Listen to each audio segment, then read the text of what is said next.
Hari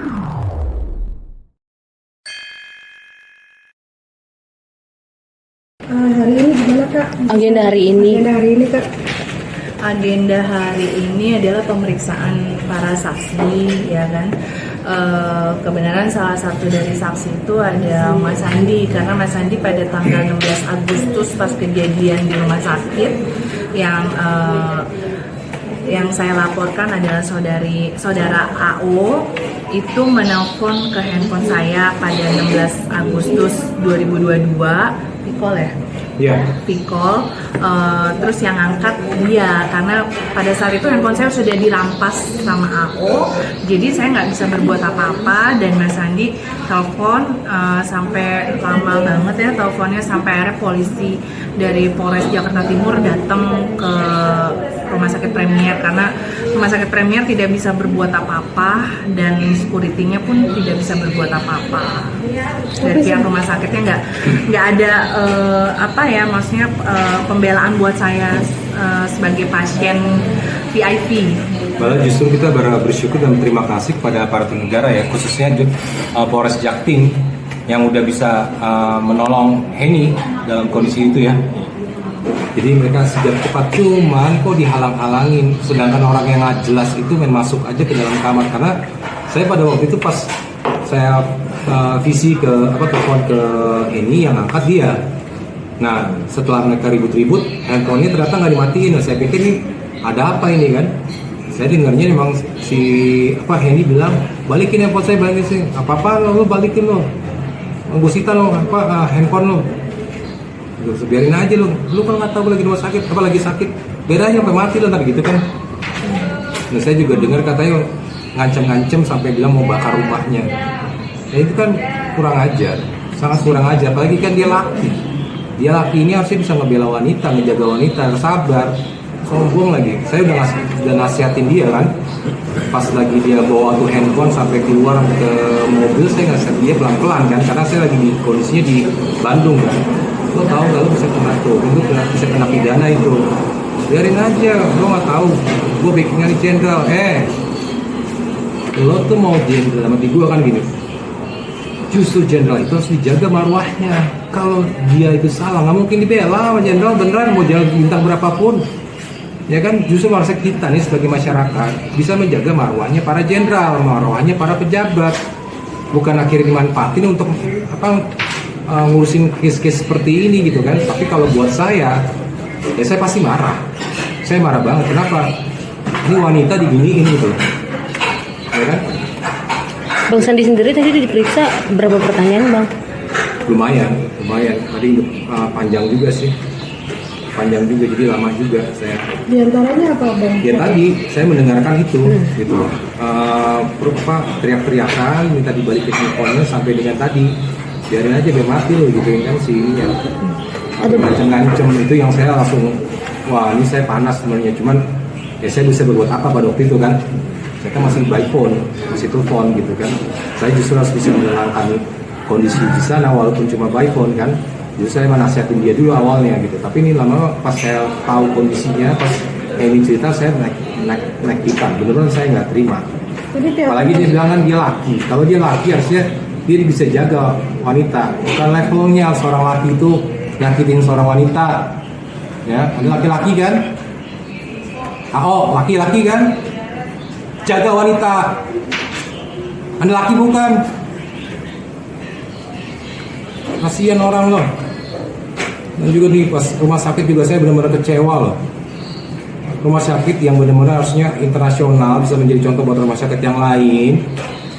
Kok malah orang yang nggak ada juntrungannya, ini kan di luar jenguk juga kan, bisa dimasukin. Sedangkan waktu itu polisi aja mau datang untuk melerai ataupun mengamankan Heni, malah dipersulit. Saya sih lega banget pas waktu polisi datang kan, akhirnya udah tenang, ada polisi. Ya kan, saya sangat berterima kasih pada Polres Jakarta Timur, waktu itu cepat. Dan juga kondisinya kan di sini dekat ya sama rumah sakit ya. Ya itulah, saya sangat sayangkan banget SOP-nya seperti apa. Dari manajemen juga bagaimana. Saya sih berharap ini segera ditindaklanjutin. Kenapa ini merugikan orang yang saya sayang loh. Kemudian alasan dari pihak rumah sakit sendiri apakah kok bisa masuk gitu? Mungkin karena kan kemarin udah somasi 2 ya, udah 2 kali disomasi. Somasi 1 itu pihak rumah sakit ketemu sama lawyer saya. Mungkin dari pihak lawyer saya Mas Tunggal dan partner yang bisa menjelaskan ya, karena kan saya juga nggak ketemu sama pihak rumah sakitnya. Saya sudah sepenuhnya memberi kuasa kepada Mas Tunggal. Iya. Jadi pada waktu itu keterangan dari rumah sakit itu bahwa adalah beberapa kelemahan dari pihak mereka gitu, terkait ada orang yang tadi kenal itu ternyata bisa sampai naik ke lantai 8 ruang perawatan VIP, ruangan Ibu Heni sendiri. Nah kemudian setelah kami lakukan teguran memang sudah ada beberapa pertemuan itu juga membahas terkait kecerobohan itu gitu. Tapi yang sangat kami sayangkan sampai hari ini belum ada penyelesaian apapun gitu, bentuknya baik perdamaian ataupun apa gitu. Malah pada tanggal 19 ya 16 September ya, malam itu hari Sabtu ya, hari Sabtu tanggal 16 itu malam malah ngirim karangan bunga itu isinya malah ya maaf, mohon maaf. Ini karangan bunga dari Rumah Sakit Premier. Mohon maaf atas ketidaknyamanannya dan semoga Ibu ini lekas sembuh. Iya. Itu tidak sama sekali kan nggak berhubungan. Sama sekali nggak ada hubungan, nggak ada korelasinya. Ini mengancam nyawa seseorang ya. Apalagi saya dengar juga dari ini kan beberapa hari yang lalu itu infusnya itu darahnya udah naik ke atas. Apalagi kita lagi nebulizer kan, lagi pernafasannya kan mesti dirawat kan, sampai naik ke atas itu malah ya harusnya ditanggulangi, segera diamankan orang itu di mohon maaf Pak, tolong ya, ini pasien kita lebih utama ya Pak, Bapak pergi dulu gitu misalnya, ya kan, balik dari pihak-pihak yang di dalam manajemennya gitu, pasti kita punya ketegasan gitu, ya kan, harusnya punya ketegasan dalam itu untuk melindungi pasien, karena pasien ini juga kan bayar, benar nggak? Dirugikan sekali loh, bayarnya mahal lagi. Pada saat kejadian kayaknya di kamar itu sendiri atau memang ada asisten? Ada asisten ya, di kamar itu ada asisten, dan saya juga kaget karena pada saat itu baru selesai di nebulizer, terus juga baru selesai makan malam, harus minum obat juga gitu, dan tiba-tiba ada orang datang, saya kaget dan dia tiba-tiba marah-marah, dan memang udah mau tidur kan, asisten saya juga udah mau tidur karena udah malam, lampu pun udah digelapin gitu.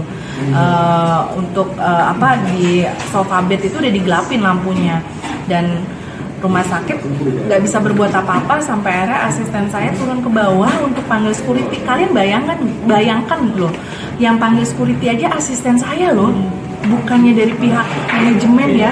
Asisten saya yang manggil ke bawah security, dan security nggak bisa berbuat apa-apa dan manajemen pun nggak bisa berbuat apa-apa. Sampai akhirnya itu kejadian 1 jam tapi tidak ada penyelesaian, 1 jam lebih akhirnya saya telepon lawyer, polisi datang seperti itu, karena kan di ruang perawatan kamar VIP itu kan ada telepon yang bisa saya telepon keluar gitu loh untuk urgent. Jadi kan pihak rumah sakit seharusnya nelpon saya kan ke atas kan, nelfon dulu ke lantai 8, izin seperti apa. Ini tiba-tiba seperti itu kejadiannya, sampai akhirnya kira-kira tuh kejadian hampir 2 jam lah.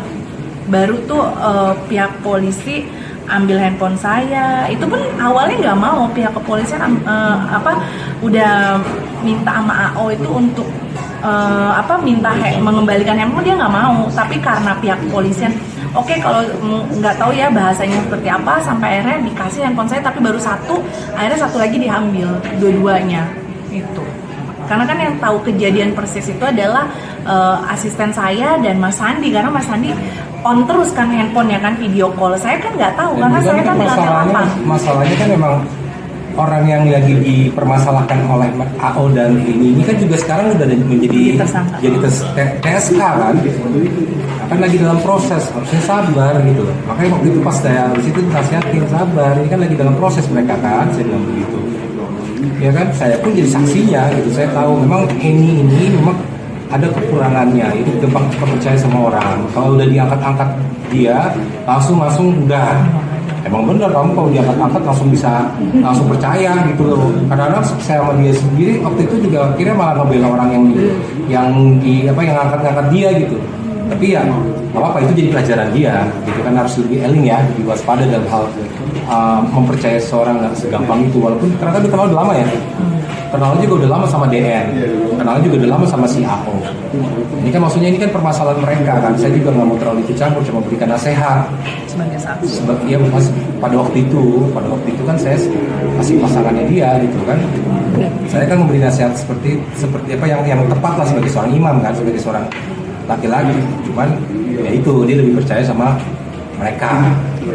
Selanjutnya untuk pemanggilan berikutnya saksi dari rumah sakit atau seperti apa? Iya betul. Untuk selanjutnya itu nanti kemudian para penyidik dari Polres Jakarta Timur, unit Jatanglas itu akan melakukan pemanggilan. Pemanggilan itu ya salah satunya berarti saksi dari rumah sakit gitu. Kemudian gitu. Setelahnya itu barulah jadwal pemanggilan dari si terlapor ini. Gitu urutannya kira-kira seperti itulah. Sejauh ini tapi pihak rumah sakit masih ada coba untuk menghubungi Kak Heni nggak sih Kak, selain kirim karangan bunga tadi? Nggak ada sama sekali. Udah di kan ya, udah disu ya? Udah gugatan. Udah gugatan, nanti juga sidang pertama 18 Oktober 2022. PN Timur. PN Jakarta Timur. PN Timur ya, Cakung. Timur. Oke. Udah nggak ada lagi ya? Makasih. Terima kasih.